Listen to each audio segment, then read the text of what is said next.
presented by Aishwarya Music Maithili। प्रेम से बोलिए सरस्वती मैया की। अरे भौजी हे भौजी खगड़िया वाली भौजी करने गेले रे ओकरो बोला रे पर नहीं ने चल चल चंदा लिए रे खगड़िया वाली भौजी होते ने चल चल भौजी अमान की बात छे सब कॉपी लगे एन्ने ओन्ने बौखल घुरे छे खगड़िया वाली भौजी निकला चंदा में दुसय का रुपया तू दहो हे बेगूसराय वाली भौजी। चंदा में दुसय का रुपया तू दहो हे बेगूसराय वाली भौजी।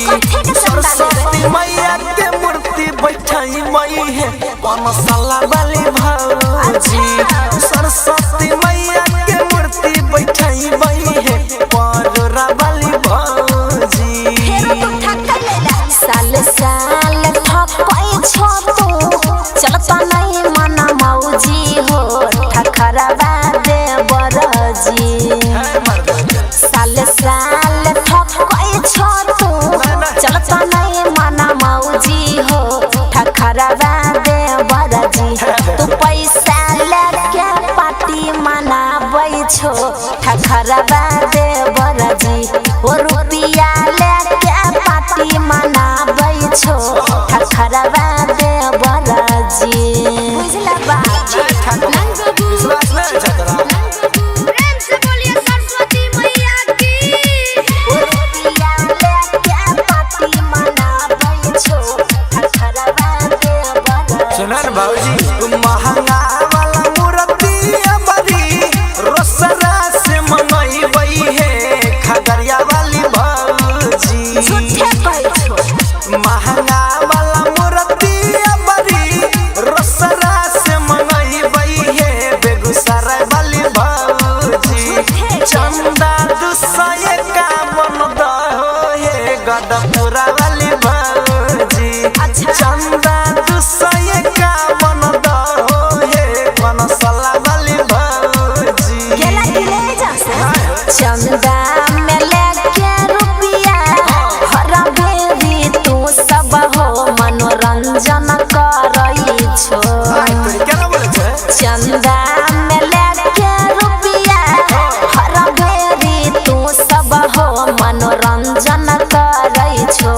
ओ सरस्वती मैया के नाम लेके तू दुर्गंजन करई छो। ओ शारदे मैया के नाम लेके तू दुर्गंजन करई छो। गेला कि नहीं जा नहीं जेबा चंदा लेके जेबा प्रेम से बोलिए सरस्वती मैया की। ओ रुपया लेके पार्टी मनाबै छो ठखरवा दे बरजी। अबरी हम कहै छिया वादानी भइबा हे सहरसा वाली भौजी। कहियो नहीं होता तोरा से अबरी हम कहै छिया वादानी भइबा हे मनसी वाली भौजी। सच कहै छो। उषा यादव से भजन गबैबा हे परोरा वाली भौजी। उषा यादव से भजन गबैबा हे गाँवपुर वाली भौजी। कहे छो त दे दै छिया एक साये का बन हो दे बरहाली हाली। उ सब नहीं चलता कहे छो त दे दै छिया एक साये का बन हो दे बरहात छै खाली। मनु हो भूली हो नहीं तो दैले आई हो हमरो